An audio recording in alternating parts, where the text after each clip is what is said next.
जय श्री राम, जय श्री बालाजी महाराज। दीप्ति चौहान नाम की लड़की है। उन्होंने एक बहुत प्यारा क्वेश्चन किया है। क्या किया है?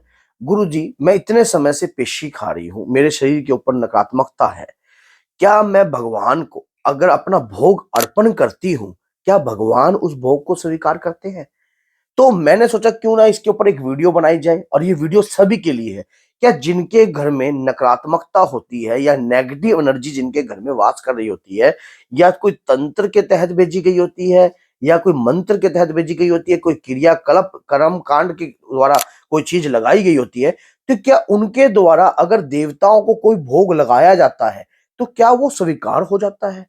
तो सारी जानकारी आज की वीडियो में आपको प्राप्त होगी। अगर वीडियो अच्छी लगे तो लाइक करना, चैनल को सब्सक्राइब करना और बेल आइकन बटन को दबाना ना भूलना, ताकि आने वाली हर वीडियो की नोटिफिकेशन आपको सरलता से प्राप्त हो जाए। क्या होता है कि जब हम देवता के प्रति हमारे भाव तो सच्चे हैं, हम भोग लगाते हैं, रोज लगा रहे हैं, भोग लगा रहे हैं। अब हमारा भोग स्वीकार हो रहा है या नहीं हो रहा? अब आप सोचोगे कि गुरुजी इसमें डाउट कैसा हो गया? ये डाउट आया कैसे? देखो, ऐसा होता है, भक्त जब अपने देवता को भोग लगाते हैं और देवता उस भोग को स्वीकार कर रहे हैं, या कोई प्रेत उस भोग का आकर भक्षण कर रहा है, या कोई प्रेत उस भोग को आकर खा रहा है। अगर कोई प्रेत उस भोग को खा रहा है तो आपके घर में कुछ ऐसे सिम्टम्स उत्पन्न होंगे। जैसे कि आप देवता को भोग लगा रहे हो, देवता की पूजा अपने घर के अंदर कर रहे हो, कोई आपका कुल देवता है, कोई आपका पितृ देवता है, कोई आपका या फिर आप आपके इष्ट को आप भोग लगाते हो। तो अगर कोई प्रेत अगर उस भोग को खा रहा है तो आपके घर में पूजा पाठ करने के बाद, भोग देने के बाद भी शांति का माहौल नहीं रहेगा। शांति का माहौल नहीं रहेगा घर के अंदर। जिस दिन आप भोग देते हो उस दिन और भी ज्यादा उत्पात मचता है। उस दिन बहुत ही और भी ज्यादा जो है आपके घर के अंदर लड़ाई झगड़ा जो है, प्रक्रिया जो है चलती है। देखिए, जिसके शरीर के अंदर प्रेत बैठा हो, जिसके शरीर के अंदर प्रेत बैठा हो, वो किस प्रकार का भोग अर्पण कर सकता है, मैं उसको भी बताऊंगा अभी।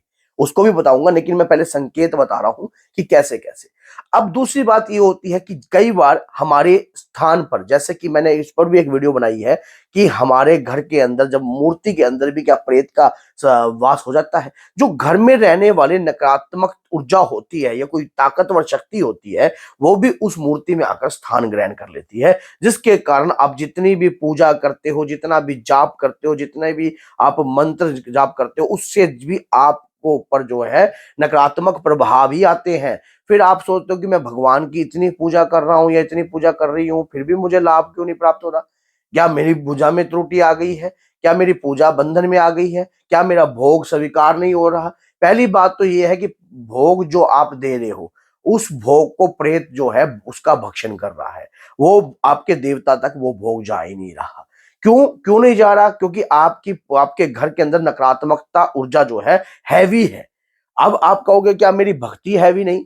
देखिए, अगर कोई तंत्र के तहत कोई भी क्रिया करी जाती है किसी के ऊपर, कोई भी क्रिया करी जाती है, तो उस दौरान जो हम जब ये भोग प्रसाद देते हैं तो नकारात्मकता उस भोग को ग्रहण कर लेती है। आपके पितरों को भी वो भोग नहीं पहुंचता है। बहुत सारे भक्तों के साथ ये भी हुआ है, जब श्राद्ध पक्ष के दौरान वो अपने मान लो अपने पितरों को देते हैं तो उसके दौरान भी उनका भोग नहीं लगता है। तो अब क्वेश्चन ये आता है कि जिसके शरीर के ऊपर प्रेत है या जिसके घर के अंदर प्रेत है, क्या उनका भोग लगेगा या नहीं लगेगा? उनका भोग लगेगा। और अगर उनको भोग देना है, अगर मान लीजिए आपको पता लग जाता है कि आपके शरीर के ऊपर कोई नेगेटिव एनर्जी आ रही है, तो आपको देवताओं को भोग इस प्रकार से नहीं देना है जैसे आप दे रहे हो। आप कौन सा भोग दे रहे हो देवताओं को? जैसे घर के अंदर आप कोई भी गाजर का हलवा बना रहे हो, कुछ भी बना रहे हो, वो भोग जो है आपको देवताओं को नहीं देना है। आपने देना है भाव का भोग। अगर आप हनुमान जी की पूजा कर रहे हो तो किस प्रकार का भोग आप दोगे? आपने क्या करना है, 3 लौंग लेनी है। 3 लौंग लेनी है हनुमान जी को। जब आप भोग दे रहे हो, पान का बेड़ा लेना है। पान का बेड़ा, मान लो मार्केट से पान ले लेना। पान का बेड़ा आपने जो है पान के अंदर जो है लौंग लगाकर अपने ऊपर से 7 दफे वार कर वो भोग उनके चरणों में अर्पण करना है, और उसी भोग को प्रज्वलित कर देना है। उसमें कोई मिठा नहीं होना चाहिए, कोई उसके अंदर जो है, आप उस भोग का पत्ता भी ग्रहण कर सकते हो, ये भोग देना है जिसके ऊपर नकारात्मकता है।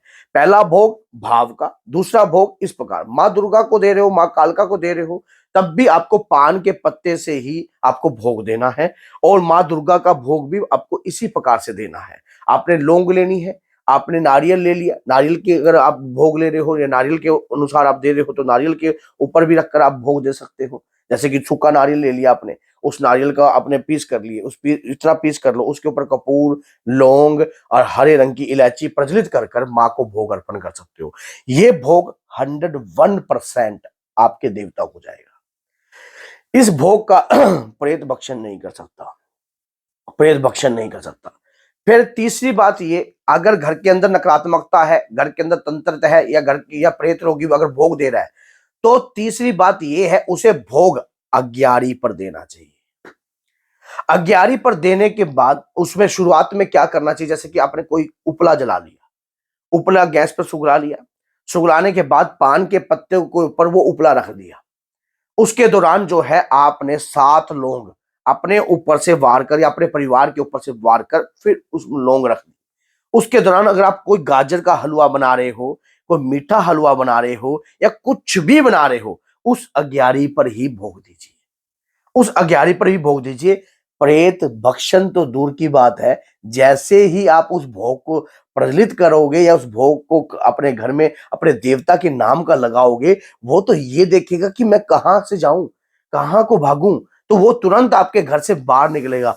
ये भोग नहीं है, ये ऊर्जा का स्तोत्रम है।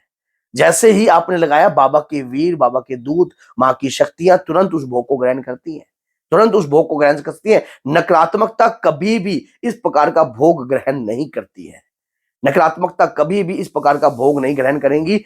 और यही चीज आपके घर में आपके सभी सदस्य को, जब आपने अब वो अग्यारी का भोग लगा लिया, पान का पत्ते के साथ ही थोड़ी सी भभूत के साथ हलवे का सेवन कीजिए। घर अंदर भी जाएगा ना, प्रेत उसका भक्षण नहीं कर पाएगा, अंदर से भी प्रेत नहीं खा पाएगा, अंदर भी आपके कोई जो नेगेटिव एनर्जी रह रही होगी ना, वो भी उसका जो है भोग ग्रहण नहीं करती। तो दीप्ति जी, वैसे तो आपका क्वेश्चन बहुत अच्छा था, आपने बहुत अच्छा जानकर मान लो क्वेश्चन किया, और जिसके लिए लोगों के लिए ये वीडियो बन गई। और जो लोग कंटिन्यू भोग देते हैं और उसके बाद दुखी हो जाते हैं, वो इसी कारण है क्योंकि प्रेत आपके भोग को खाता है। पितृ समस्या, पितरों के टाइम पे भी, पितृ मेले के टाइम पे भी आपके पितृ नंगे के नंगे घूमते हैं, और उसके बाद वो आपको दिखते हैं स्वप्न में स्वयं कि मेरे पिता तो नंगे घूम रहे हैं, और मैंने तो बल्कि उनके नाम का अंदाना किया था, मैंने तो सारे कार्यक्रम किए थे, मेरे देवता की कृपा क्या मेरे ऊपर नहीं आ रही है क्या, मैं तो सारे भोग दे रहा हूं या दे रही हूं, फिर भी मेरे भोग को कौन खा रहा है, कहाँ चला गया मेरा भोग, की क्या भगवान मेरे भोग को स्वीकार नहीं कर रहे। तो ये सारे क्वेश्चनों का जवाब आपको इसी वीडियो में मिल गया होगा। इस प्रकार से दिया हुआ भोग प्रेत कभी नहीं खाता। तो अगर वीडियो अच्छी लगी है तो लाइक कीजिए, चैनल को सब्सक्राइब कीजिए और बेल आइकन बटन को दबाना ना भूलिए, ताकि आने वाली हर वीडियो की नोटिफिकेशन आपको सरलता से पहुंच जाए। और इस वीडियो को अपने स्टेटस पे लगाइए। अगर कोई व्यक्ति इस प्रकार की अपनी पूजा में त्रुटि कर रहा हो या किसी भी प्रकार का कार्य कर रहा हो, तो ये वीडियो अगर उन तक पहुंच जाती है तो लाभ ही लाभ है। तो बोलिए जय सीताराम, जय बालाजी।